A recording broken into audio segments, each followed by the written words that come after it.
pagi teman-teman. Pada kesempatan kali ini kami dari kelompok 4 akan menyampaikan paparan mengenai hubungan Pancasila sebagai sistem filsafat. Sebelumnya kami ingin memperkenalkan diri kelompok kami dulu. Yang pertama ada saya sendiri selaku moderator, kemudian ada Fikri Zahrirul, Adelia Sabina, Cayaning Putri, Yehuda Arik, Juwita Gian, Adinda Yumna, sama Ira Dwi. Next. Dalam kelompok kami nanti, kami akan menyampaikan beberapa poin. Poin yang pertama adalah Pancasila, ideologi yang mengatur hubungan manusia dengan manusia. Itu untuk poin yang pertama. Poin kedua adalah Pancasila, ideologi yang mengatur hubungan manusia dengan Tuhan. Dilanjutkan dengan poin yang ketiga, yaitu Pancasila, ideologi yang mengatur hubungan manusia dengan masyarakat. Dilanjut dengan poin keempat, yaitu Pancasila, ideologi yang mengatur hubungan manusia dengan bangsa. Dan yang terakhir adalah Pancasila, ideologi yang mengatur hubungan manusia dengan alam lingkungan. Untuk selanjutnya saya serahkan ke rekan saya. Next. Oke, terima kasih atas waktunya untuk moderator. Saya akan menjabarkan Pancasila, ideologi yang mengatur hubungan manusia dengan manusia. Next. Pancasila yang merupakan pandangan hidup bagi manusia yang di dalamnya mengatur hubungan manusia ke sesama manusia, di mana manusia sudah memiliki kerangka acuan untuk melakukan hubungan dengan manusia lainnya, di mana kerangka acuan tersebut sudah ada di dalam nilai-nilai Pancasila. Pancasila sendiri sebagai pengatur hubungan manusia dengan sesama manusia bertujuan untuk membuat sebuah tatanan dan berhubungan yang sesuai dengan nilai-nilai luhur yang terkandung dalam sila-sila Pancasila. Bukan berarti membatasi ruang gerak manusia untuk menjalin hubungan tetapi merupakan sebuah penerapan nilai luhur Pancasila. Bentuk-bentuk jika Pancasila merupakan sebuah pandangan hidup dalam mengatur hubungan manusia dengan manusia yang terkandung dalam nilai-nilai sila Pancasila. Ada 5 sila, yaitu sila ketuhanan yang Maha Esa, sila kemanusiaan adil dan beradab, sila persatuan Indonesia, sila kerakyatan yang dipimpin oleh hikmat kebijaksanaan dalam bermusyawaratan perwakilan, dan yang kelima sila keadilan sosial bagi seluruh rakyat Indonesia. Next.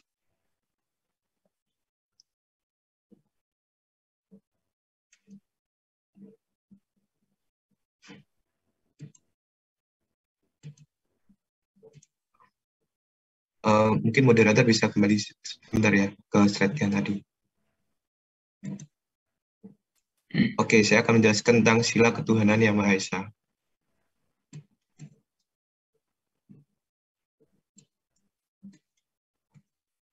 Sila ketuhanan yang Maha Esa yaitu kita sesama manusia harus saling menghargai dan menjunjung tinggi perbedaan pemikiran dan pendapat.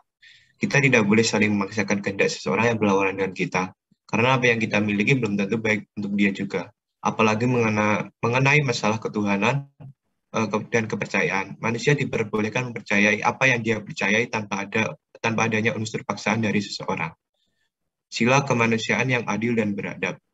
Dalam sila kemanusiaan yang adil dan beradab telah diperjelas bahwa kehidupan bersama manusia, satu dengan manusia lainnya, haruslah memiliki jiwa moral kemanusiaan untuk saling menghargai sekalipun. Terdapat perbedaan karena hal itu merupakan suatu bawaan kodrat manusia untuk saling menjaga keharmonisan dalam kehidupan bersama. Untuk yang selanjutnya yaitu sila persatuan Indonesia. Di dalam sila persatuan Indonesia sendiri, terkandung nilai jika penjelmaan seseorang manusia monodualis, yaitu sebagai makhluk individu dan makhluk sosial. Perbedaan bukan yang diruncingkan menjadi konflik dan permusuhan, melainkan diarahkan pada suatu sintesa yang saling menguntungkan, yakni persatuan dalam kehidupan bersama untuk mewujudkan tujuan bersama.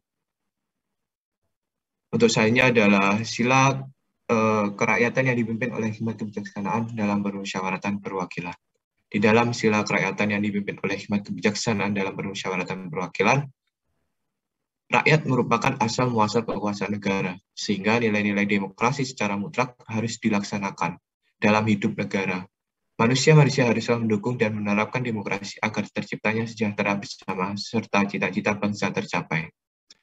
Untuk yang sila kelima, yaitu sila keadilan sosial bagi seluruh rakyat Indonesia.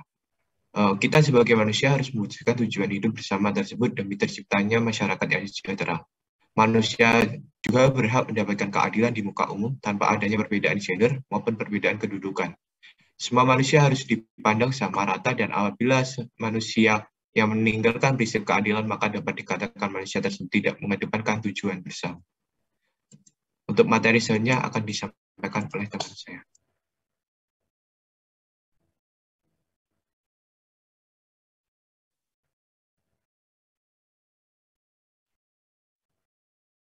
Selanjutnya dalam buku yang cukup terkenal yaitu buku Kitab Sutasoma karangan Putan Tular juga terdapat istilah Pancasila Krama yang mempunyai arti 5 dasar tingkah laku atau perintah kesusilaan yang 5 ilmu dalam tingkah laku tersebut merupakan pedoman yang harus dimiliki dalam menjalin hubungan antar sesama manusia. Lima, lima hal tersebut ada ahimsa, tidak melakukan kekerasan. Yang kedua ada asteya, tidak boleh mencuri. Ada indriya nigraha, tidak boleh berjiwa dengki. Kemudian ada amreswada, tidak boleh berbohong. Dan yang terakhir adalah tidak boleh mabuk minum minuman keras atau dama. Next. Selanjutnya, Pancasila ideologi yang mengatur hubungan manusia dengan Tuhan. Pancasila merupakan ideologi yang mengatur hubungan manusia dengan Tuhan, dapat terlihat pada sila pertama pada Pancasila, di mana pada sila pertama mengandung makna bahwa masyarakat Indonesia percaya bahwa adanya Tuhan dan masyarakat Indonesia bebas memilih kepercayaan yang dianut.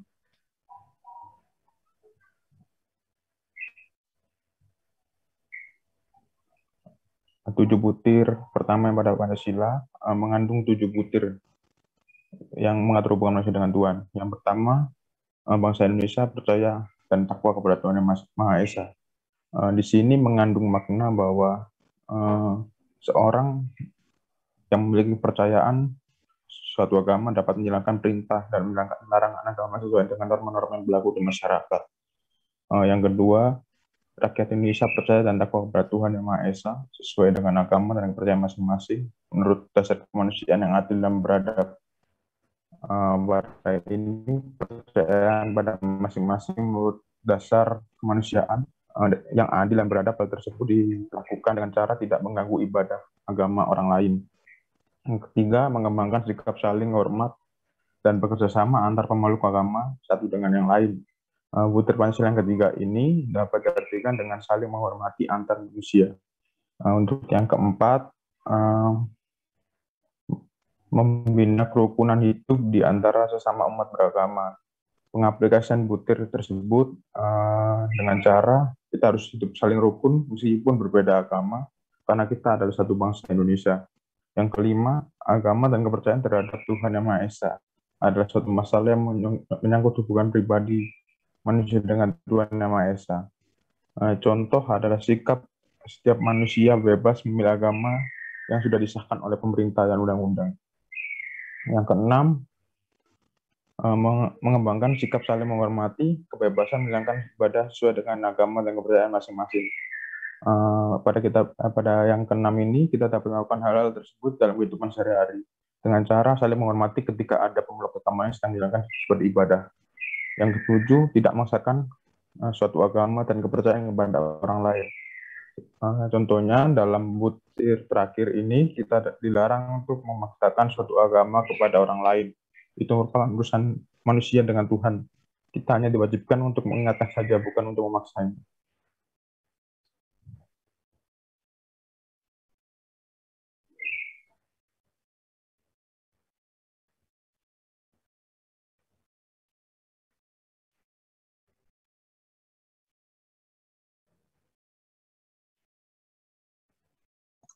Selanjutnya, saya akan menjelaskan mengenai Pancasila, ideologi yang mengatur hubungan manusia dengan masyarakat.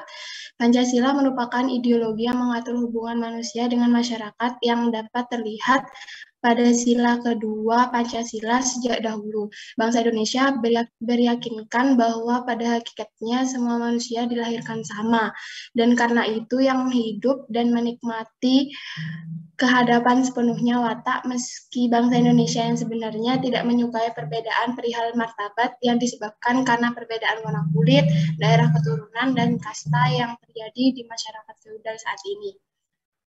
Next.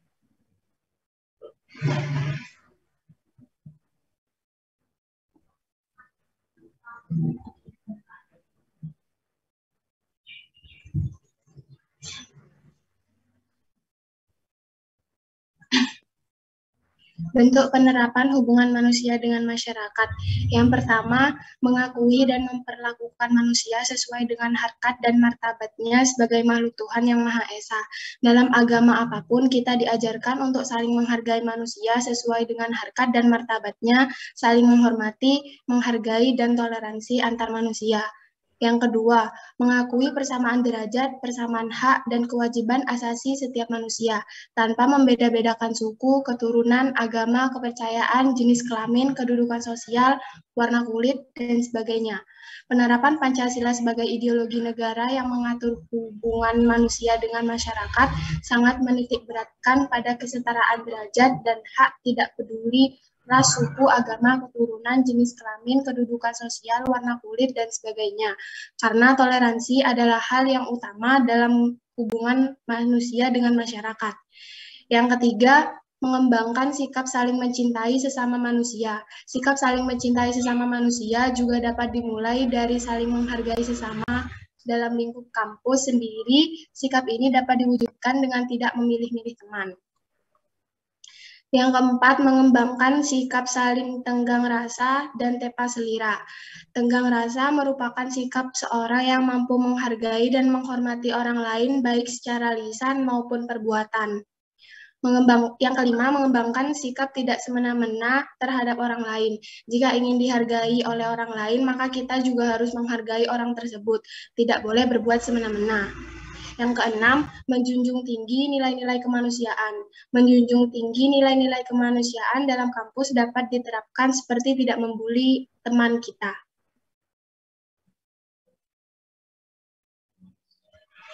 Next.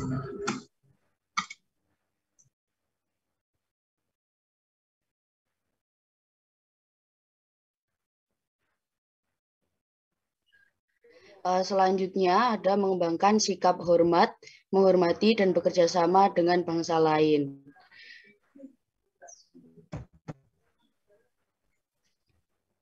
Dalam hal ini, saling menghormati bangsa lain agar kita bisa saling membantu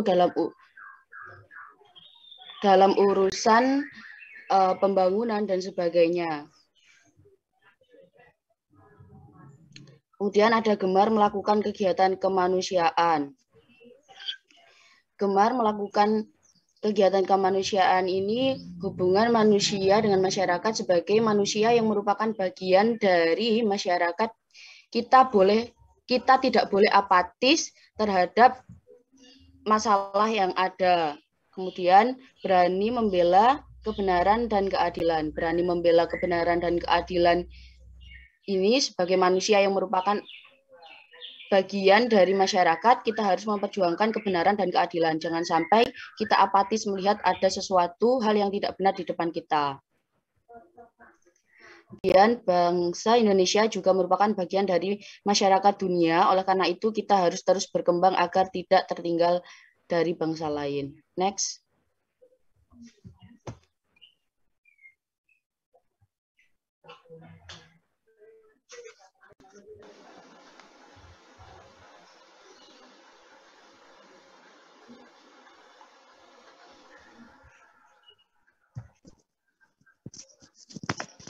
Saya akan melanjutkan ideologi yang terhubung dengan bangsa.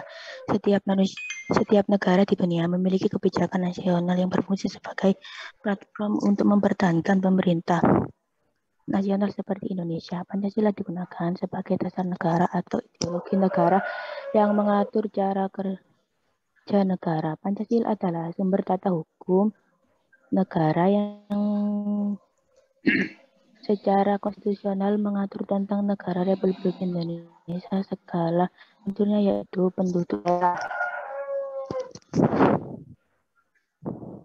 Pancasila sebagai ideologi bangsa adalah Pancasila sebagai cita-cita negara atau cita-cita yang menjadi dasar suatu teori atau sistem kenegaraan bagi seluruh rakyat dan bangsa Indonesia.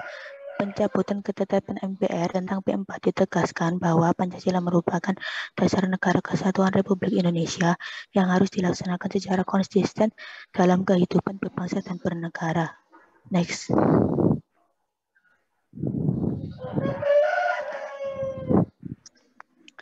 Pancasila adalah ideologi yang mengatur hubungan manusia dengan bangsa. Fungsi kedudukan Pancasila. Pancasila sebagai dasar negara Indonesia untuk mengatur tatanan kehidupan bangsa Indonesia dan negara Indonesia yang mengatur semua pelaksanaan sistem ketatanegaraan Indonesia yang sesuai dengan Pancasila.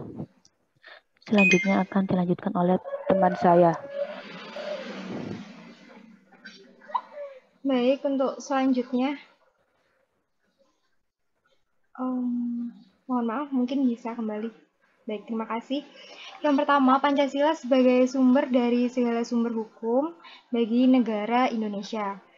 Sebagai segala sumber hukum di negara Indonesia, karena segala kehidupan di negara Indonesia ini berdasarkan hukum, maka semua tindakan kekuasaan dalam masyarakat harus berlandaskan hukum. Kemudian yang kedua, Pancasila sebagai norma etik yang mengatur hubungan manusia dengan bangsa. Menjadikan nilai dasar Pancasila sebagai sumber pembentukan norma etik atau norma moral yang akan diterapkan dalam kehidupan bermasyarakat, selanjutnya digunakan sebagai pedoman atau acuan dalam bersikap dan bertingkah laku dalam kehidupan. Dan yang ketiga, Pancasila sebagai jiwa bangsa Indonesia. Sebagai nilai-nilai kehidupan dalam bermasyarakat sendiri, bangsa Indonesia melalui penjabaran instrumentalnya sebagai acuan hidup yang merupakan cita-cita yang ingin dicapai, serta sesuai dengan nafas jiwa bangsa Indonesia, dan karena Pancasila lahir bersama-sama dengan lahirnya bangsa Indonesia. Oke, bisa di next.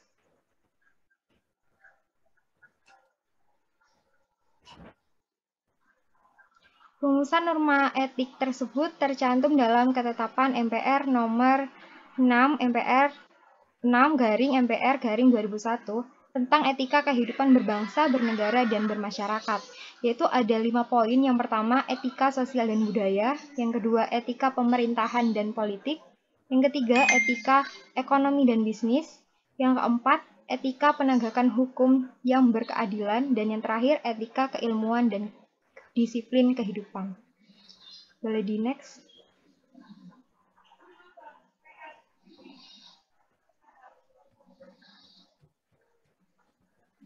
Baik, selanjutnya saya akan menjelaskan mengenai Pancasila, ideologi yang mengatur hubungan manusia dengan alam lingkungannya. Pancasila dijadikan sebagai landasan moral dalam bertindak di kehidupan sehari-hari. Kehidupan sehari-hari manusia tidak terlepas dari apa yang ada di sekitarnya.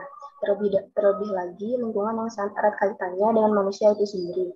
Pada dasarnya, manusia dan lingkungannya mempunyai hubungan timbal balik yang harus selalu dibina dan dikembangkan. Kehidupan manusia tidak bisa dipisahkan dari lingkungannya.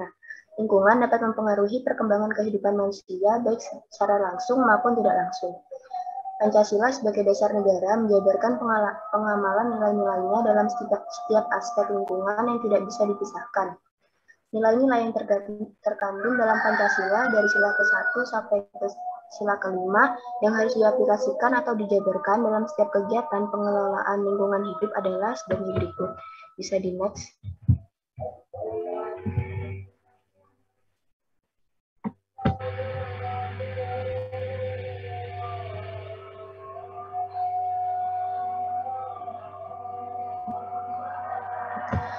Yang pertama, sila ketuhanan yang Maha Esa, terkandung nilai religius, antara lain, dalam memanfaatkan semua potensi yang diberikan oleh Tuhan yang Maha Pemurah, manusia harus menyadari bahwa setiap benda dan makhluk yang ada di sekeliling manusia merupakan amanat Tuhan yang harus dijaga dengan sebaik-baiknya, harus dirawat agar tidak rusak, dan harus memperhatikan kepentingan orang lain dan makhluk-makhluk Tuhan yang lain.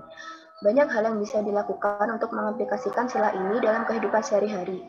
Misalnya menyayangi binatang, menyayangi tumbuh-tumbuhan, dan merawatnya, selalu menjaga kebersihan, dan sebagainya.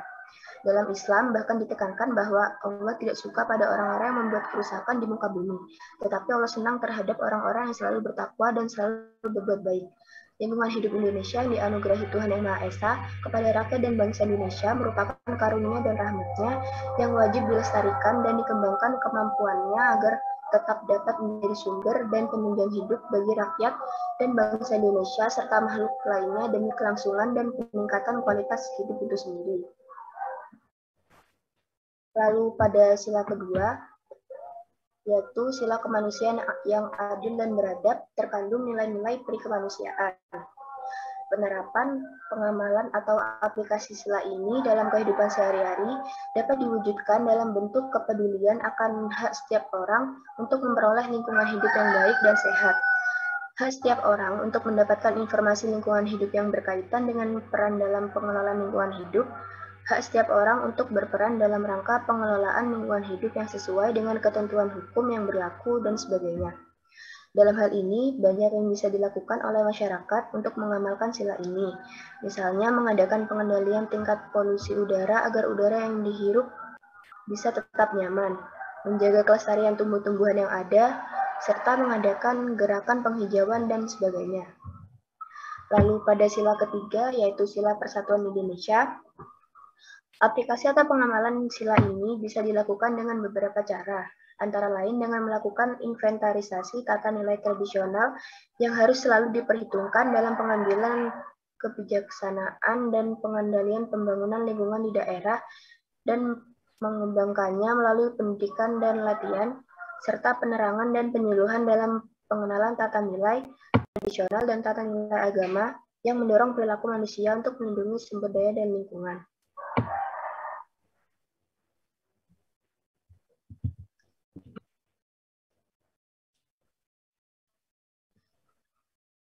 Bisa kembali ke slide.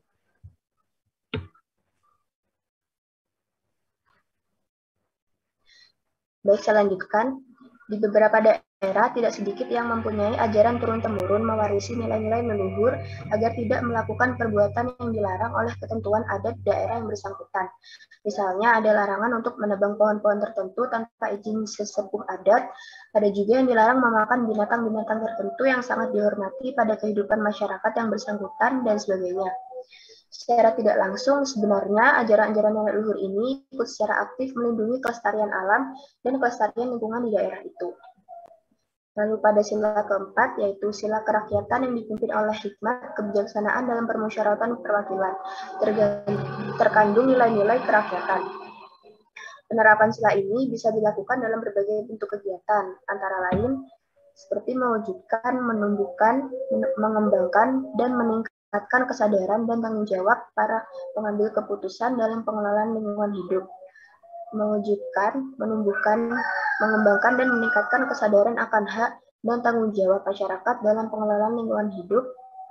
Mewujudkan, menumbuhkan, mengembangkan, dan meningkatkan kemitraan antara masyarakat, dunia usaha, dan pemerintah dalam upaya pelestarian daya dukung dan daya tampung lingkungan hidup.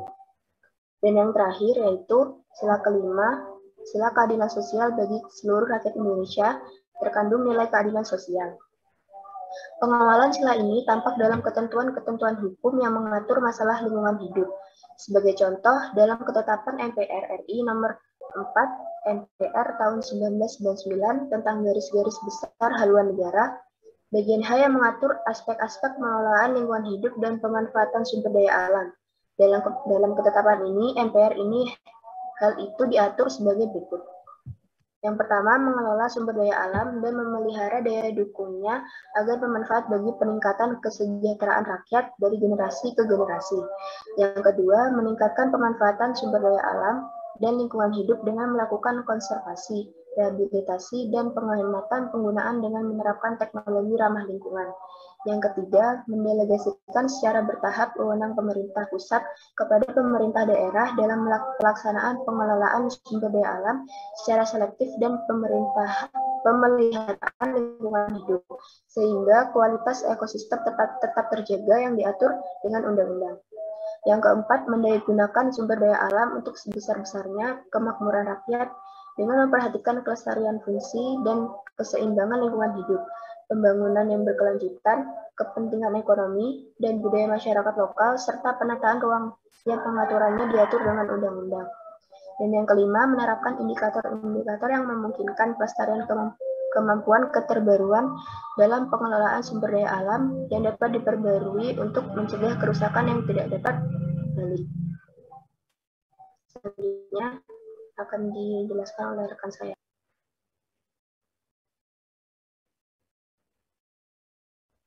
Baik, sudah selesai. Saya kembalikan ke moderator. Baik, terima kasih. Itu tadi adalah penyampaian materi dari kelompok kami, kelompok 4. Kepada teman-teman dipersilakan untuk bertanya, karena sekarang sudah memasuki sesi tanya-jawab. Silakan tulis pertanyaan di kolom komentar, nanti akan kami jawab dari kelompok kami.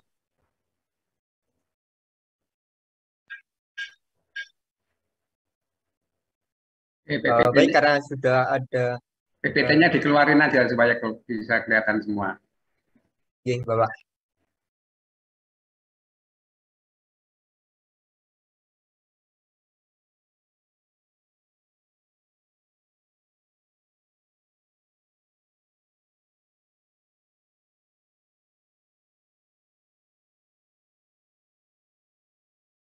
Kalau pada teman-teman kelompok 4 dipersilakan untuk silakan raise hand terlebih dahulu buat teman-teman yang ingin menjawab pertanyaan dari teman-teman yang sudah menyampaikan pertanyaan.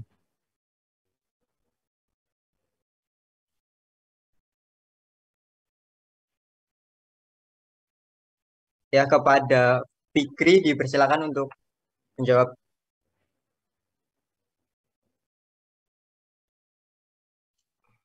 Oke, baik, terima kasih. Saya akan menjawab pertanyaan dari Farah Khairunisa. Pertanyaannya yaitu sila pertama ketuhanan dijelaskan tentang saling menghargai dan menjunjung tinggi perbedaan pemikiran pendapat. Nah, apakah saat ini hal tersebut sudah terlaksana dengan baik sesuai dengan Pancasila? Lalu bagaimana jika kita menemui oknum yang tidak dapat menghargai sesama? Apa tindakan kita sebagai anak muda yang dapat dilakukan untuk mengatasi hal tersebut? Baik, saya akan menjawab pertanyaan dari Khairunisa. Menurut yang saya ketahui pada saat ini, perbedaan pendapat sudah banyak menghargai perbedaan pendapat sesama manusia. Akan tetapi terdapat oknum-oknum yang menjadi pemecah belah perbedaan pendapat tersebut. Untuk kita anak muda, sebaiknya kita menggerakkan atau melakukan kegiatan-kegiatan yang dimana kegiatan tersebut guna menunjang untuk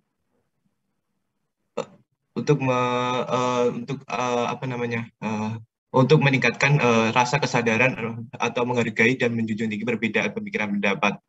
Mungkin dengan cara-cara seperti membuat poster terus disebar di internet, seperti menggalangkan untuk menjunjung tinggi perbedaan seperti itu. Apakah sudah menjawab? Mohon izin ya, kalau yang sering saya temui itu misalkan kan menghargai dan menjunjung tinggi perbedaan pemikiran atau pendapat. Nah, kalau yang sering saya temui itu ada suatu oknum yang menganggap tentang suatu hal itu lebih benar.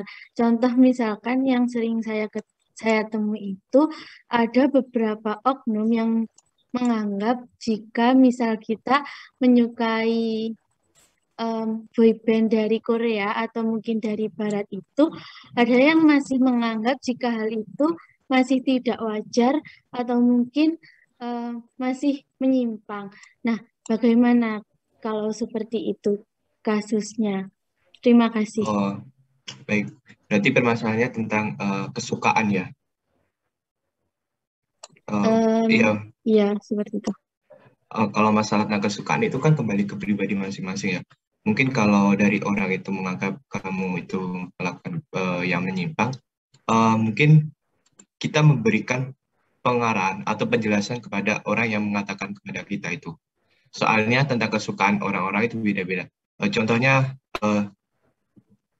Nisa sukanya itu boyband, kalau saya sukanya musik jazz seperti itu. Nah, saya berpendapat bahwa boyband itu jika menyukai boyband, kalian itu melakukan penyimpangan. Sedangkan Nisa juga berpikiran kepada saya bahwa kalau menyukai jazz itu juga memiliki penyimpangan juga. Nah, jadi kalau tentang kesukaan itu mungkin setiap orang berbeda-beda. Jadi kalau lebih ke pendapat itu menurut saya lebih ke pendapat yang membangun negeri atau pendapat yang lebih apa untuk mempunyai tujuan yang sama.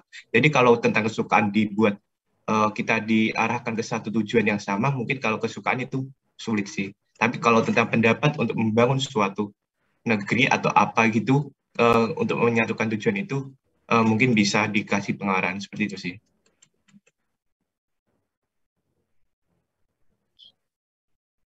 Oh, baik, terima kasih kepada Fikri. Bagaimana Farah? Apakah ada feedback lagi? Apa sudah cukup? Sudah, terima kasih. Terima kasih feedbacknya kepada Farah. Untuk selanjutnya dari Cahyaning mau menjawab, dipersilakan. Kesempatannya, saya izin menjawab pertanyaan dari Yesinia Hanata Pasha yang isi pertanyaannya dapat diketahui bahwa sesuai yang dijelaskan dalam kitab Sutta Soma terdapat istilah Pancasila Krama. Apakah hal tersebut masih dikenal atau sudah tidak terdengar lagi oleh pemuda-pemudi di zaman sekarang? Jika tidak, apakah bentuk dari atau solusi lain untuk memberikan pemahaman mengenai hal tersebut? Untuk Pancasila Krama sendiri mungkin sudah jarang, bahkan mungkin ini adalah kali pertama mendengar istilah dari Pancasila Krama di telinga muda-mudi ya, di zaman sekarang ini. Dan untuk solusi apa yang bisa diberikan untuk Pancasila Krama sendiri, poin-poinnya kan ada seperti tidak boleh melakukan kekerasan, tidak boleh mencuri, tidak boleh berjiwa dengki, tidak boleh berbohong, tidak boleh mabuk, kan seperti itu. Dan poin-poin itu juga sudah tertera dalam norma-norma sosial atau norma adat istiadat yang ada di beberapa daerah. Jadi secara tidak langsung, meskipun tidak disebutkan dalam kalimat Pancasila Krama, poin-poin yang ada dalam Pancasila Krama itu sudah diterapkan atau diberikan kepada muda-mudi di zaman sekarang ini. Apakah ada feedback atau sudah jelas dari Yesinia? Sudah jelas, terima kasih. Baik, terima kasih. Saya kembalikan ke moderator. Terima kasih untuk jawabannya dari Cahyaning. Selanjutnya ada dari Adelia. Dipersilakan untuk menjawab pertanyaan dari teman. Baik, terima kasih atas kesempatannya. Saya ingin menjawab pertanyaan dari Neni Gita Wardani. Mohon izin bertanya, kita sebagai masyarakat Indonesia ditekan untuk selalu berpedoman kehidupan pada Pancasila supaya dapat hidup secara sejahtera, terutama sebagai tujuan nilai sila kelima. Tetapi ketika kita sudah menerapkan nilai-nilai tersebut, mengapa masih banyak rakyat Indonesia yang kurang sejahtera, bahkan tidak dapat mencapai tujuan Pancasila tersebut? Memang benar bila dimulai dengan diri kita sendiri, namun jika tidak didukung oleh masyarakat lain, orang lain, atau negara kita sendiri, kita tidak dapat mewujudkan kesejahteraan tersebut. Oleh karena itu, kita harus bersama-sama berkesinambungan untuk menerapkan Pancasila, dan ketika Pancasila itu sendiri sudah menjadi pedoman dan landasan dari kita hidup, maka kesejahteraan tersebut bukan menjadi omong kosong belaka. Terima kasih. Apakah ada feedback dari Neni?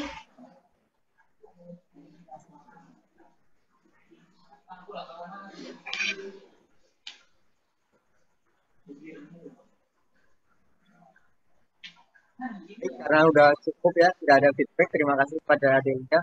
Terus selanjutnya kepada Edo Erik, dipersilakan untuk menjawab. Baik, terima kasih atas kesempatannya moderator. Kali ini saya akan menjawab pertanyaan dari Syarifani Fitri. Apa yang akan terjadi jika Pancasila bukan dasar negara Republik Indonesia? Dan jika penggunaan Pancasila dasar negara tidak terlaksana secara konsisten, apa yang akan terjadi?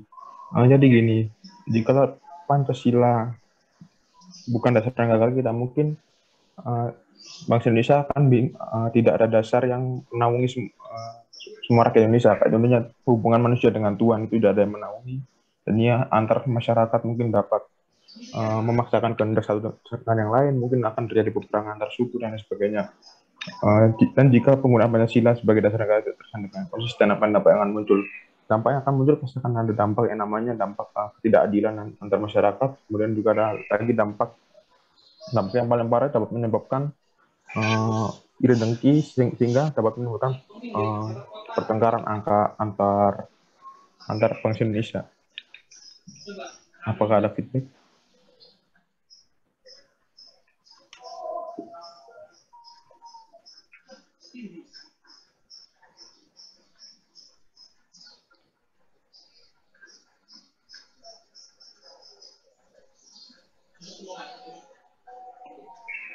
karena mungkin sudah cukup ya. Selanjutnya akan dilakukan untuk jawab pertanyaan dari yang lain. Sebelumnya saya akan menjawab pertanyaan dari Aisyah Latifah Widayanti, NIM 2019108033. Pertanyaannya, menurut Anda bagaimana hubungan hierarki antara ideologi dengan filsafat Pancasila? Menurut saya, dari pengertiannya terlebih dahulu, hierarki merupakan bentuk piramidal dari dalam susunan Pancasila. Yang dimaksud hierarki di sini adalah seperti sila pertama Pancasila mendasari dan menjiwai keempat sila lainnya. Jadi hubungan ideologi Pancasila dan filsafat Pancasila berada di dalam sila-sila yang terkandung dalam Pancasila itu sendiri. Misalnya Pancasila sudah konkret terdiri dari 5 sila, yaitu ketuhanan yang Maha Esa, kemanusiaan yang adil dan beradab, persatuan Indonesia, kerajaatannya dipimpin oleh hikmat kebijaksanaan dan permusyawaratan perwakilan Indonesia, dan yang terakhir keadilan sosial bagi rakyat Indonesia. Dan sebagai filsafat Pancasila, antara kelima sila tersebut saling berhubungan. Yang dimaksud berhubungan di sini adalah ketuhanan yang tidak diterapkan dalam diri kita tanpa adanya dasar dari nilai dari diri kita tentang kemanusiaan yang adil, terus tanpa adanya persatuan, tanpa adanya kerakyatan, dan juga tanpa adanya keadilan sosial bagi rakyat Indonesia untuk melandasi ketuhanan yang Maha Esa tersebut. Begitu pula untuk keseluruhan sila. Jadi hubungan sila dan antar sila Pancasila menjadi susunan yang utuh dalam penerapannya. Kemudian jawaban dari saya, apakah ada feedback dari Aisyah?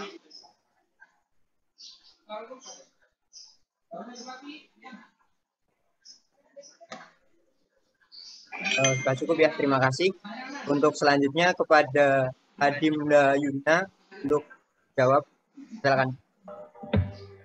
Baik, terima kasih moderator atas kesempatannya. Di sini saya izin menjawab pertanyaan dari Aisyah Dewantika. Tadi kan sudah dijelaskan bahwa Pancasila sebagai ideologi mengatur hubungan manusia dan diimplementasikan dengan kehidupan sehari-hari. Bagaimana dampak jika semisal saat ini Pancasila tidak diimplementasikan dalam kehidupan sehari-hari, dan mengapa sistem filsafat yang digunakan bangsa kita itu Pancasila? Implementasi Pancasila sangat penting bagi kehidupan sehari-hari. Bila kita tidak menerapkan Pancasila sebagai landasan dalam berkehidupan bersama, maka dapat menimbulkan berbagai masalah yang dapat merugikan diri sendiri maupun orang lain. Seperti akan ada perpecahan umat dan tidak akan ada lagi norma-norma yang berlaku. Oleh karena itu, kita tidak boleh lupa untuk selalu melandaskan Pancasila dan tetap menjaga keutuhan nilai dari Pancasila itu sendiri. Lalu mengapa sistem filsafat yang digunakan bangsa kita itu sistem filsafat Pancasila?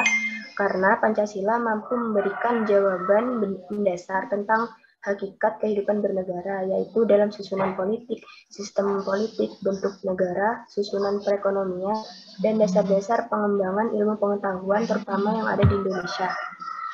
Apakah ada feedback dari Aisyah Dewantika?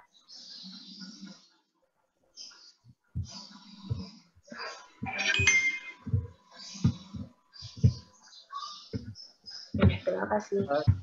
Dari Aisyah, terima kasih untuk Adinda jawabannya. Untuk selanjutnya kepada Ira Dwi, dipersilakan untuk menjawab. Terima kasih atas kesempatannya moderator. Sebelumnya saya izin memastikan apakah suara saya sudah terdengar jelas. Sudah. Izin menjawab pertanyaan dari Febrian Alfianggita. Pertanyaannya, jelaskan maksud dari Pancasila mengatur hubungan manusia ke sesama manusia secara garis besar dan berikan contohnya agar dapat mudah kita pahami. Dari Pancasila ini, nilai-nilai norma yang telah terkandung itu kan sudah mengatur bagaimana kita caranya berhubungan dengan manusia. Tapi lebih ditekankan bagaimana kita memanusiakan manusia gitu loh. Jadi misal kita mau dihargai, berarti kalian itu juga harus menghargai manusia yang lainnya, seperti itu dalam penerapannya. Mungkin bisa lebih dipahami lagi bagaimana cara kita bertindak agar manusia itu juga menghargai kita, saling menghargai, saling menghormati, dan bertoleransi, seperti itu. Apakah bisa dipahami atau ada feedback, Febrian?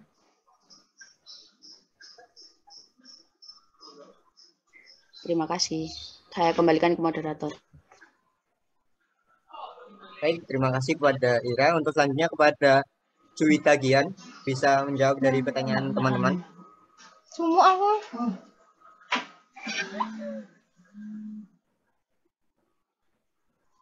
Gimana cerita?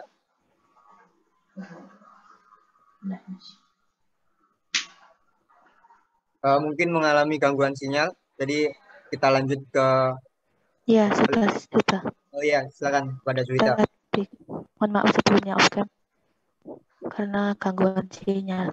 Sebelumnya saya izin menjawab pertanyaan dari Farhan TV. Apa hubungan dari pendidikan kewarganegaraan dengan filsafat Pancasila? Hubungan antara filsafat Pancasila dan pendidikan kewarganegaraan adalah bahwa filsafat itu Pancasila merupakan landasan bagi pendidikan kewarganegaraan. Sedangkan pendidikan kewarganegaraan menjadi aplikatif dan penerapan atas konseptual Pancasila itu sendiri. Jadi, misalnya dalam pendidikan kewarganegaraan terdapat materi tentang persatuan dan kesatuan yang sesuai dengan konseptual Pancasila. Terima kasih. Apakah ada feedback dari Farhan atau sudah cukup?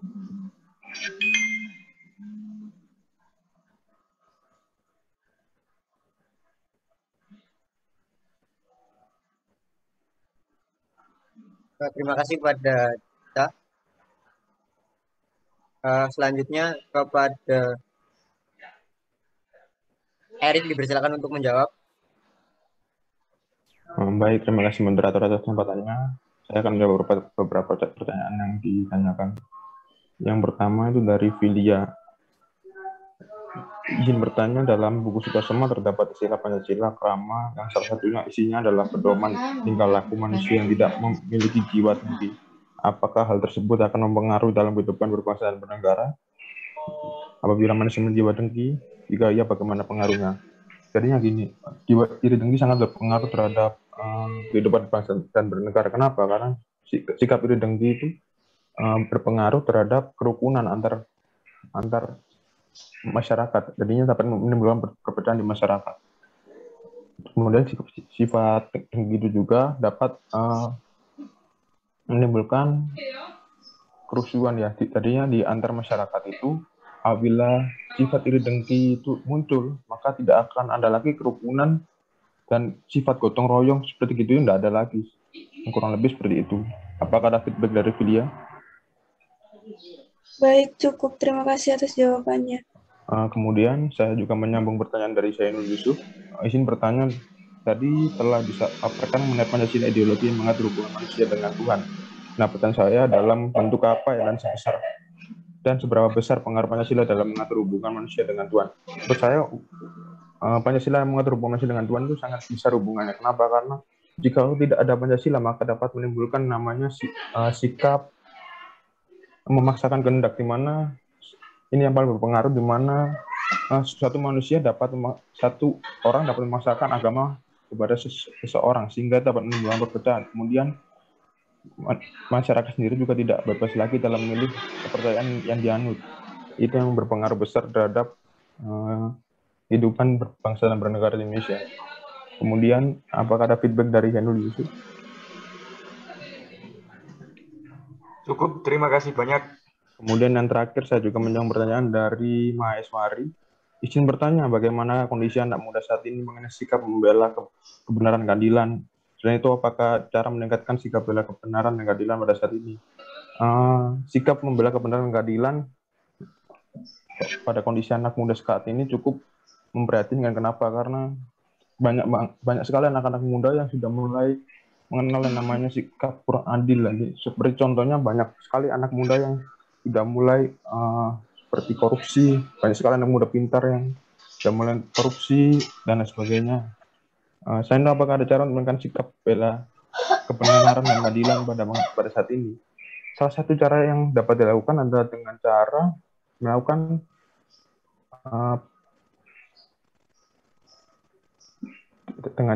pendidikan karakter. Jadinya anak muda zaman sekarang mungkin pendidikan karakternya kurang baik ya, di mana dapat terlihat di media sosial banyak sekali anak-anak muda yang sikapnya kurang baik, bahkan terhadap orang lebih tua. Di atasnya banyak sekali anak muda yang memiliki sifat kurang baik. Mungkin salah satu caranya ya dengan cara melakukan pendidikan karakter seperti itu. Saya juga menambah lagi tadi sikap anak muda yang kurang membela kebenaran dan keadilan. Satu contohnya juga adalah dapat terlihat di media sosial, di mana anak-anak muda zaman sekarang mudah sekali terbawa berita hoax yang tersebar di media sosial, dan itu juga salah satu penyebab anak muda itu kurang literasi membaca sehingga mudah sekali terperangkap oleh berita hoax. Bagaimana pendapat dari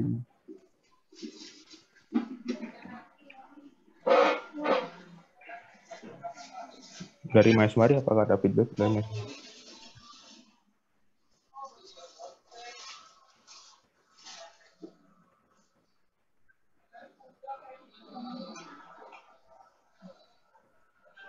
Baik, cukup. Terima kasih dari Erik.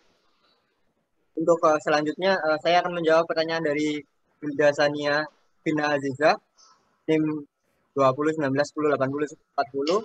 Saya izin bertanya mengenai apa tantangan dari Pancasila sebagai sistem filsafat dan bagaimana cara mencegah agar Pancasila tersebut tidak berpengaruh terhadap Pancasila.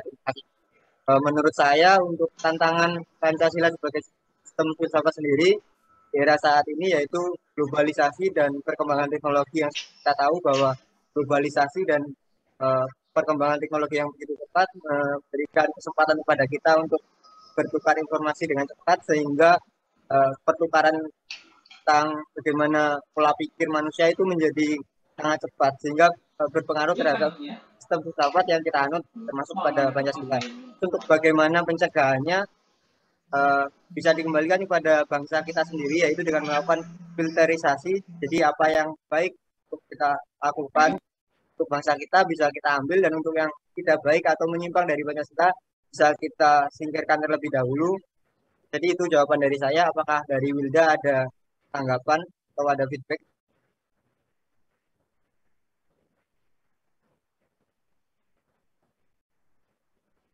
Terima kasih kepada Wilda.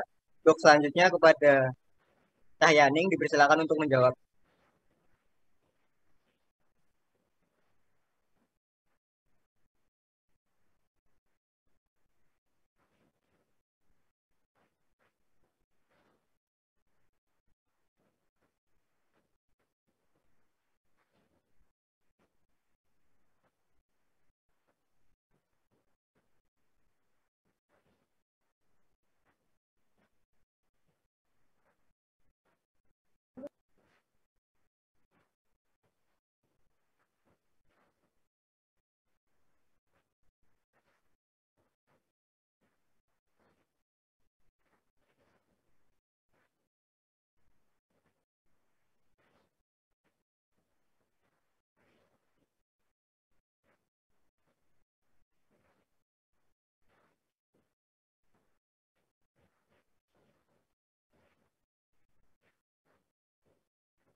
Baik, karena tidak ada respon, kita bisa lanjut ke pertanyaan selanjutnya. Kepada Fikri, dipersilakan untuk menjawab. Oh, baik, saya akan menjawab pertanyaan dari Uswatun Hikmah, yaitu tentang mengapa Pancasila sebagai suatu sistem filsafat pada hakikatnya ada suatu nilai yang merupakan sumber dari segala sumber, baik norma etik, norma hukum, dan sebagainya. Oh, baik. Sistem filsafat Pancasila sendiri yaitu merupakan definisinya yaitu sebagai refleksi kritis dan rasional tentang Pancasila sebagai dasar negara dan kenyataan budaya bangsa dengan tujuan untuk mendapatkan pokok-pokok pengertiannya yang mendasar dan menyeluruh. Pancasila dikatakan sebagai filsafat karena Pancasila merupakan hasil perenungan jiwa yang mendalam yang dilakukan oleh the founding father kita yang dituangkan dalam suatu sistem, menurut Ruslan Abdul Ghani. Selain itu, di dalam inti Pancasila, yaitu kelima sila, yaitu yang pertama ada Tuhan. Tuhan yaitu ada sebagai kausa prima, yang kedua ada manusia. manusia yaitu makhluk individu dan makhluk sosial. Yang ketiga yaitu satu, yaitu kesatuan memiliki kepribadian sendiri. Yang keempat ada rakyat, yaitu unsur mutlak negara harus bekerja sama dan gotong royong. Yang kelima adalah adil, yaitu memberi keadilan kepada diri sendiri dan orang lain yang menjadi haknya. Jadi kenapa Pancasila sebagai sumber dari segala sumber? Karena Pancasila sudah mencakup 5 unsur yang dapat menjadi tujuan suatu negara. Terima kasih. Apakah ada tanggapan?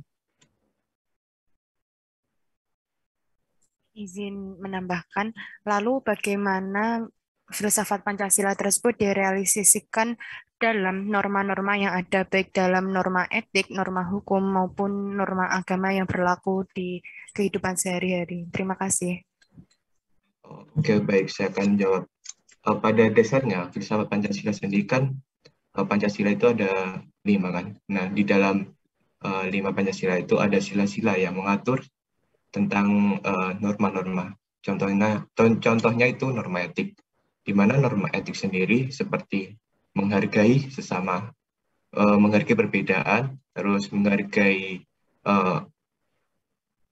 saling bertoleransi, dan lainnya. Untuk norma hukum sendiri seperti kesamaan di depan hukum tidak memandang gender dan sepertinya. Seperti susunan Pancasila yang bulat dan utuh digambarkan pada sila 1 meliputi mendasari dan menjiwai pada sila 2, 3, 4, dan 5. Untuk sila 2 sendiri meliputi didasari dijiwai sila 1 dan mendasari dan menjiwai sila 3, 4, dan 5. Untuk sila 3 diliputi didasari dijiwai sila 1 dan 2 dan mendasari dan menjiwai sila 4 dan 5. Untuk sila 4 diliputi didasari dijiwai sila 1, 2, dan 3 dan mendasari dan menjiwai sila 5. Sila 5 diliputi didasari dan dijiwai sila 1, 2, 3, dan 4.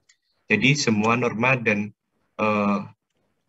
norma etik dan norma hukum atau sumber dari segala sumber hukum itu sudah tertera dalam nilai-nilai Pancasila.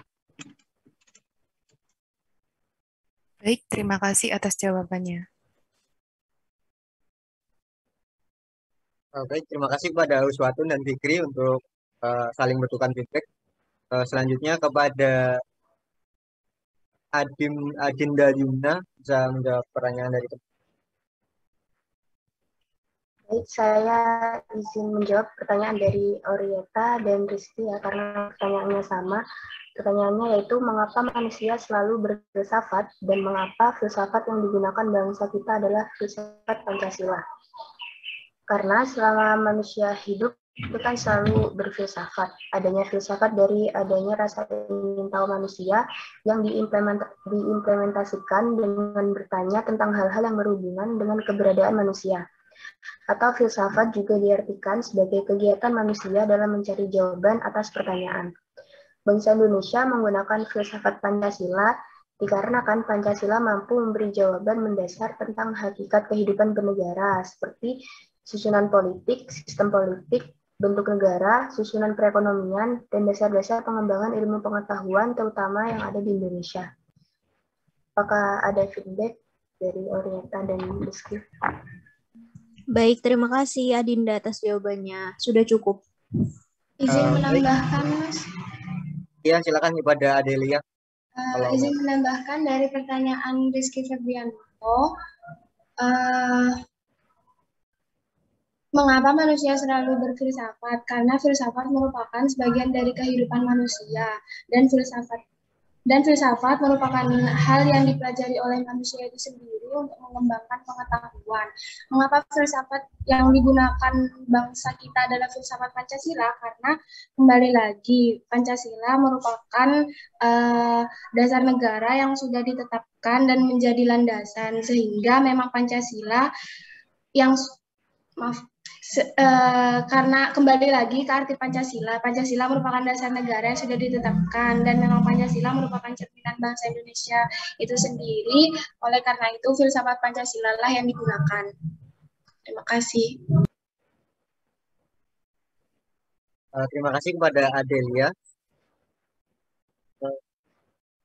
Kepada DUB Erik, bisa menjawab pertanyaan dari teman lain. Saya ingin menjawab dari Herdi Tambunan. izin bertanya lagi, bagaimana jika salah satu sistem ideologi Pancasila tidak ada? Mungkin salah satu penyebab akibatnya itu mungkin tidak seimbangnya ya, karena Pancasila itu saling berketerikatan. Dan mungkin salah satu akibatnya juga inti dari Pancasila itu bisa hilang, kayak kewibawaan dari Pancasila itu hilang. Kenapa? Karena bisa jadi Pancasila dapat menjadi bumerang bagi kita sendiri, dapat menjadi perpecahan bagi masyarakat Indonesia, karena Pancasila itu saling terikat. Apabila satu ideologi hilang, maka bisa jadi menimbulkan perpecahan antar masyarakat. Kemudian apakah itu masih disebut dengan Pancasila?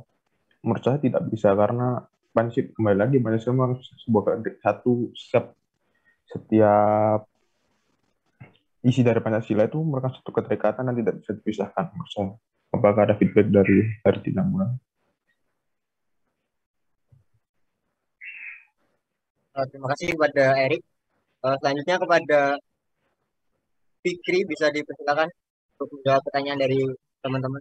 Oke, baik. Saya akan menjawab pertanyaan dari Herti Tambunan, yaitu bagaimana jika salah satu dari sistem ideologi Pancasila itu tidak ada, dan apakah itu masih disebut dengan Pancasila? Oke, Pancasila sendiri dirumuskan oleh para pahlawan yang sebelumnya. Jadi jika salah satu dari sistem ideologi Pancasila itu tidak ada, mungkin kita tidak akan mengenal ideologi Pancasila. Pancasila itu kan, panca itu 5, sila itu adalah sila. Berarti ada 5 sila. Jadi kalau ada satu unsur yang hilang, mungkin tidak dianggap sebagai ideologi Pancasila lagi. Terima kasih. Izin menambahkan dari pertanyaan Herti Tambunan. Menurut saya, jika salah satu sistem ideologi itu dihilangkan tidak bisa, karena Pancasila itu tidak dapat diubah, baik dihapus maupun ditambahkan. Dan Pancasila tersebut merupakan hierarkis yang berbentuk piramidal, berarti antara sila-sila yang 1 sampai sila kelima tersebut mempunyai susunan yang utuh dan diterapkan dalam kehidupan sehari-hari. Terima kasih. Baik, terima kasih kepada Suswatun dan Fikri untuk jawabannya. Saya mau menanggapi respon dari teman kita di kolom chat. Kenapa saya tidak ditunjuk Mas, karena dari tadi Baresen ya. Sebelumnya mohon maaf, dari kelompok kami sistemnya kami jawab dulu dari kelompok kami dulu. Seandainya kelompok kami bisa menjawab, kami jawab dulu. Seandainya dari kelompok kami sudah tidak bisa menjawab, kami kembalikan ke forum. Terima kasih. Untuk selanjutnya kepada Ira Dwi, bisa dipersilakan untuk menjawab.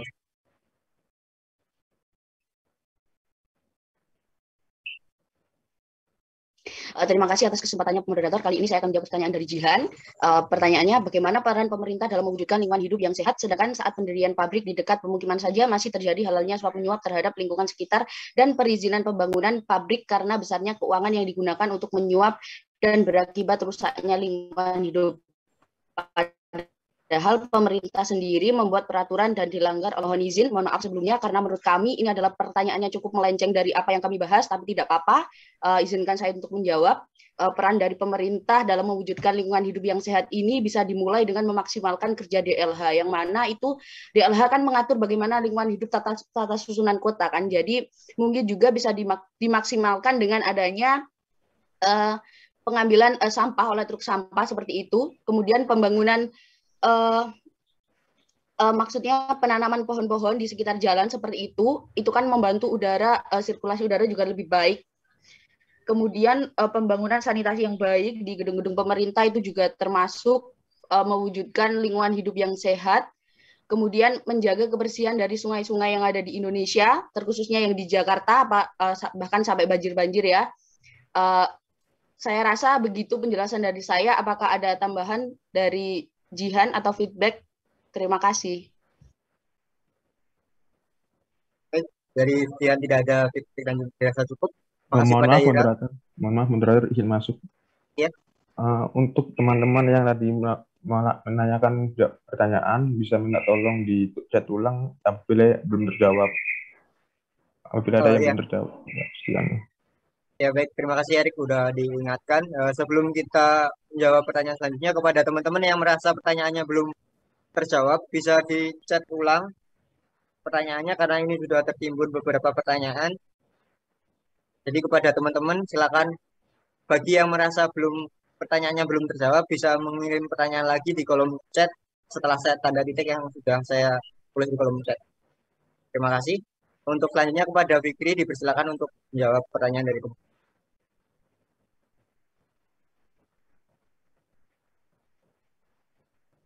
Fikri. Bentar moderator, apakah pertanyaan sudah terjawab semua? Oh iya, baik, terima kasih Fikri.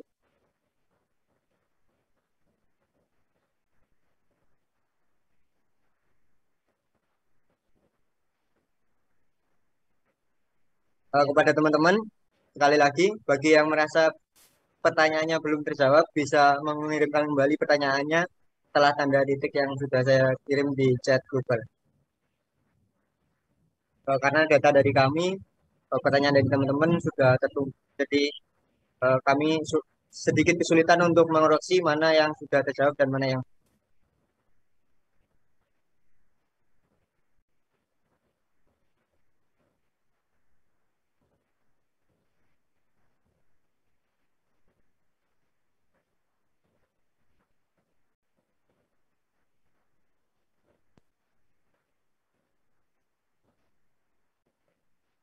bagaimana teman-teman, apakah sudah terjawab semua ya?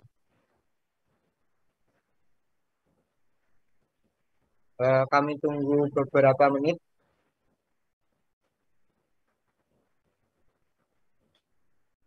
Atau mungkin dari teman-teman ada pertanyaan lain, bisa ditulis di kolom chat. Karena masih ada beberapa menit sebelum waktu selesai. Jadi bisa dimaksimalkan untuk teman-teman yang ingin bertanya, bisa bertanya.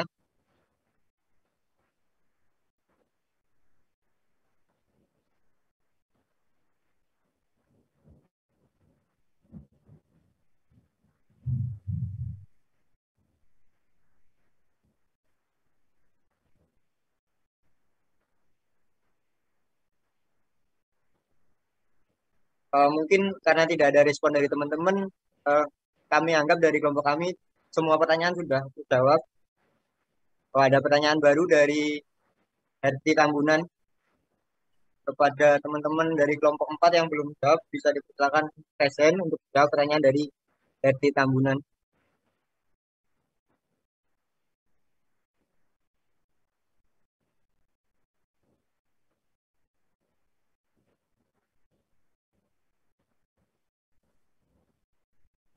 Oh, izin bertanya kepada Herti Tambunan. Yang dimaksud filsafat itu filsafat diri apa filsafat apa ya? Mungkin bisa diperjelas pertanyaannya. Baik, terima kasih kepada Fikri, kepada Herti Tambunan. Pertanyaannya bisa diperjelas. Maksudnya begini, kan filsafat itu pasti ada di diri kita sendiri. Tapi kan banyak orang yang tidak menyadari bagaimana cara kita mengetahuinya gitu.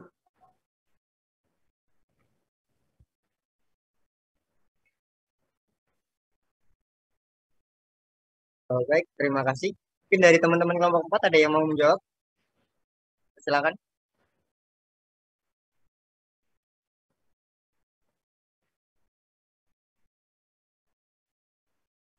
Baik, saya izin menjawab pertanyaan dari Adi tadi.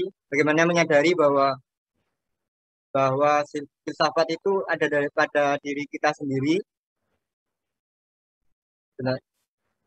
Bagaimana cara mengetahui diri sendiri dan menyadari bahwa filsafat sangat dekat dengan diri masing-masing. Banyak orang yang tidak memperdulikan tentang filsafat itu. Menurut saya, kembali lagi pada pola pikir masing-masing. Karena filsafat itu berkaitan dengan pola pikir, kaitannya dalam hal ini kan Pancasila. Jadi kaitannya dengan kembali lagi ke 5 topik yang kami sampaikan di materi kami, yaitu tentang Pancasila sebagai filsafat untuk hubungan dengan Tuhan, filsafat sebagai hubungan dengan masyarakat, filsafat hubungan dengan manusia, filsafat hubungan dengan bangsa. Jadi kaitannya dengan bagaimana cara kita untuk menyadari bahwa filsafat itu sangat dekat dengan kita adalah dengan melakukan tindakan dan perilaku yang sesuai dengan Pancasila, menerapkan nilai-nilai Pancasila dalam kehidupan sehari-hari, sehingga filsafat itu secara tidak langsung sudah kita lakukan dan kita juga menyadari akan hal tersebut. Mungkin ada tambahan dari kelompok 4. Oh, izin menambah ya. Ya, silakan Fikri. Oke, berarti orang yang berpikir secara filsafat atau kalau kita tidak sadar kalau kita itu orang yang memiliki filsafat, yaitu salah satu contohnya itu ya berpikir kritis, bersifat universal, rasional, menyeluruh, koheren, konseptual, bebas, dan bertanggung jawab. Jika dari salah satu unsur yang saya sebutkan tadi ada pada diri kita, berarti kita termasuk orang yang berfilsafat. Terima kasih. Terima kasih kepada Fikri. Bagaimana Herti Tambunan? Apakah ada feedback? Pak, sudah cukup? Sudah cukup, terima kasih. Baik, terima kasih. Sepertinya ini pertanyaan terakhir dari Uswatun Nikmah kepada Cahyaning Putri. Dipersilakan untuk menjawab.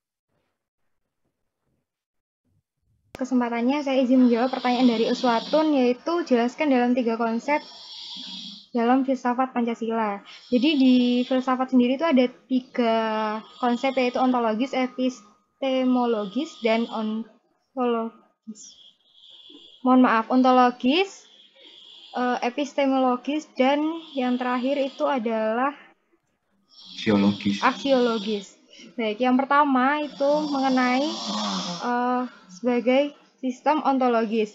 Dalam bidang ontologis, yaitu menyelidiki tentang makna apa yang ada, yaitu penyelidikan Pancasila sebagai filsafat dimaksudkan sebagai upaya untuk mengetahui hakikat dasar dari sila-sila Pancasila itu sendiri. Pancasila kan terdiri atas dari 5 sila, dan setiap sila bukanlah merupakan asas yang berdiri sendiri, melainkan memiliki satu kesatuan sebagai dasar ontologis.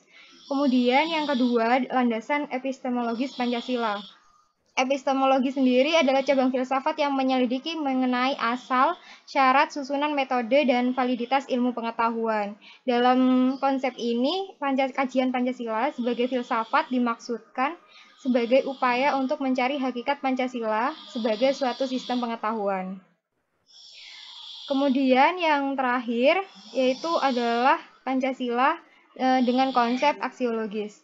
Aksiologis Pancasila mengandung arti bahwa kita membahas tentang filsafat nilai Pancasila itu sendiri.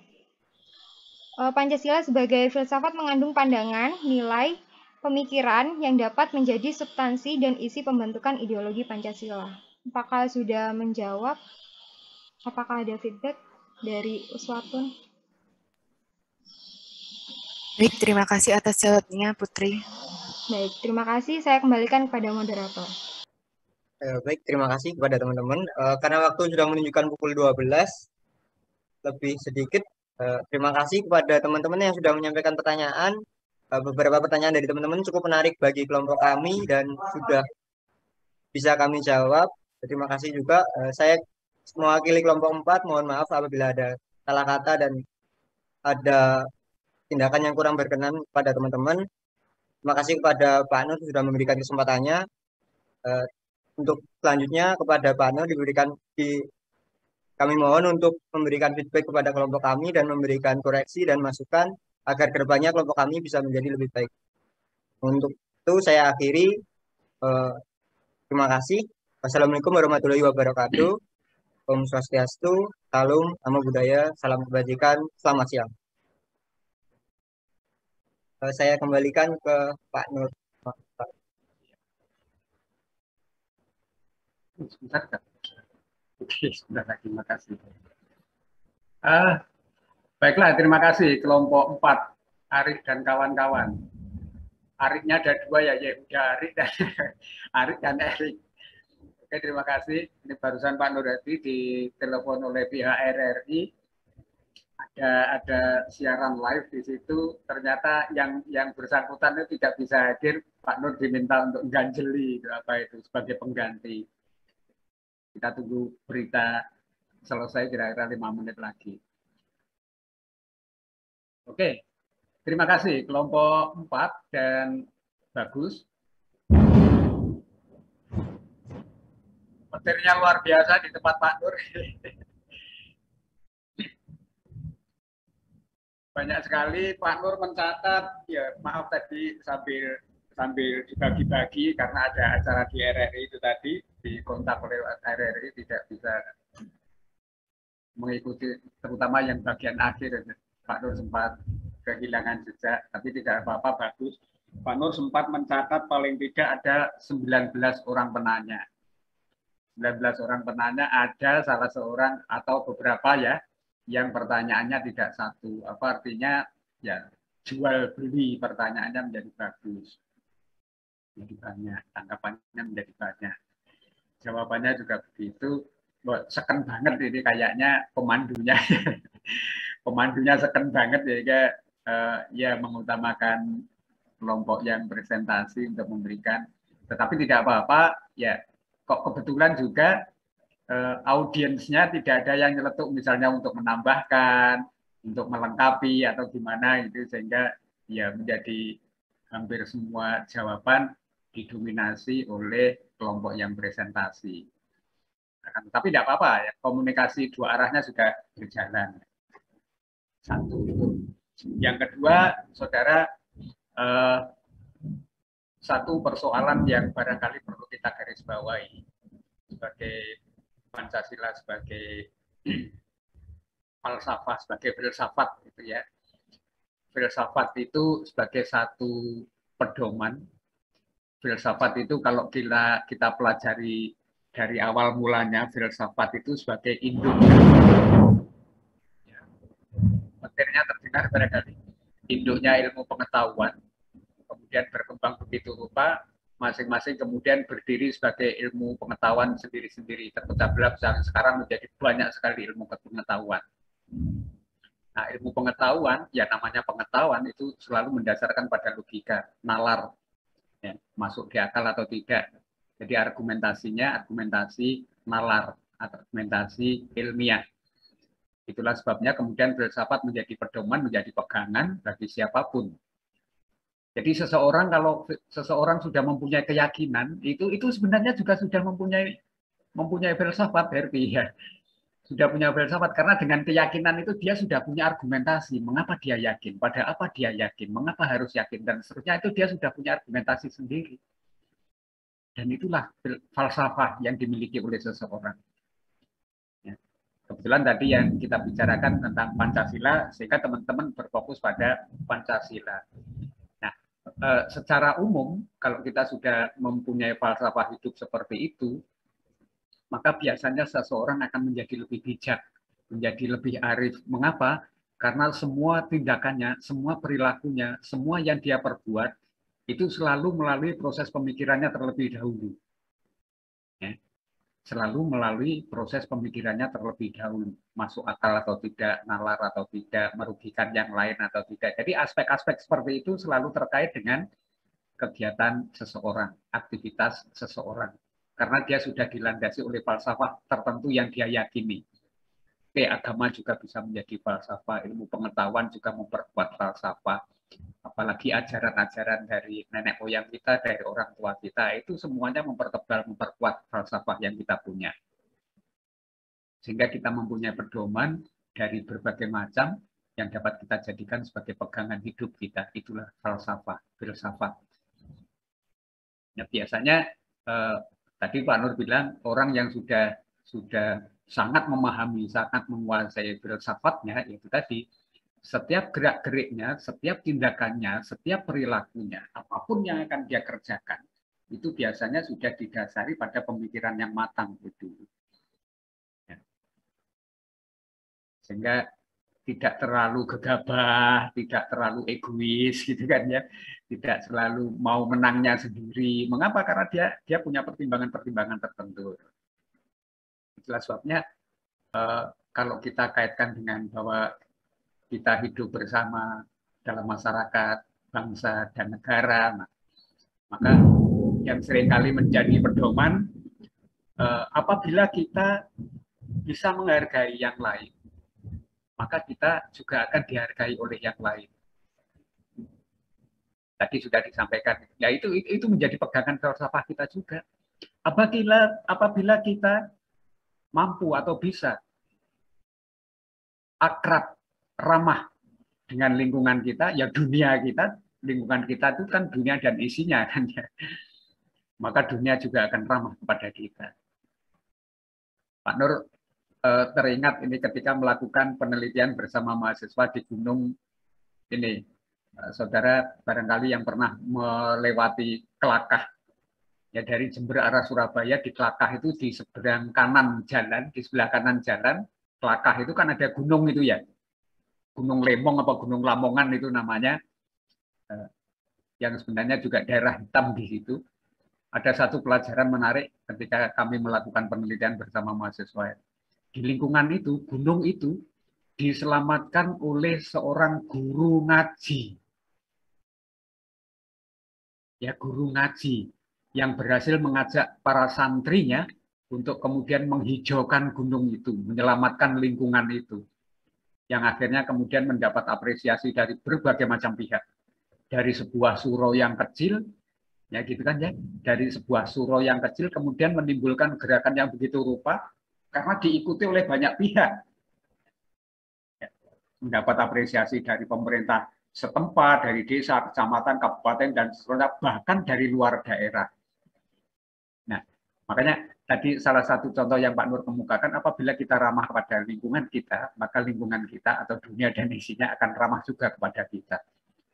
Akhirnya mengalir terus sumbangan perhatian atas aktivitas dari surau kecil di Gunung Lamongan itu. Menjadi sebuah pemantik, menjadi sebuah pemicu yang menggerakkan aktivitas penghijauan tidak hanya di Kelakah, tapi ya membuka mata banyak orang, bahkan di luar Kelakah dan Lumajang. Antara lain seperti itu, sehingga menjadi keteladanan yang begitu rupa. Selama ini kan barangkali kita juga tidak pernah memperhatikan loh, kok ada surau, ada pondok pesantren yang kemudian begitu peduli pada lingkungan, apalagi seluas area Gunung Lamongan itu misalnya. Dan itu darah hitam. Kalau saudara tahu, darah itu adalah darah hitam. Karena banyak pencoleng kayu di situ katanya dulu. Sehingga ketika kami mau ke sana itu sempat diberitahukan oleh pihak aparat setempat, Bapak hati-hati bersama mahasiswanya, karena darah itu darah hitam. Dan benar kami alami ketika penelitian itu ada salah seorang di luar kelompok kami yang maunya menyusul, ya, ikut kegiatan kami. Sepeda motor itu diparkir kayaknya tidak sampai 1/4 jam tanpa bekas hilang.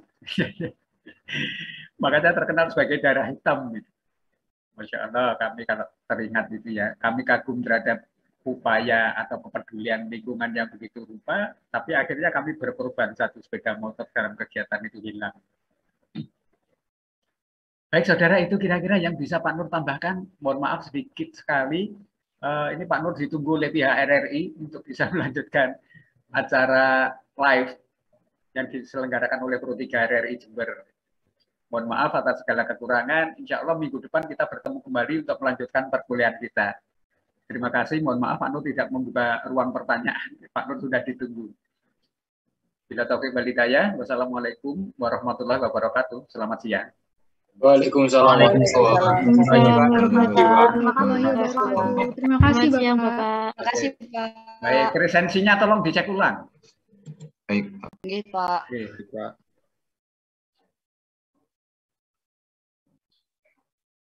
Ya. Pak. Oke. Ya. Oke, makasih. Oh iya, ini baru berakhir.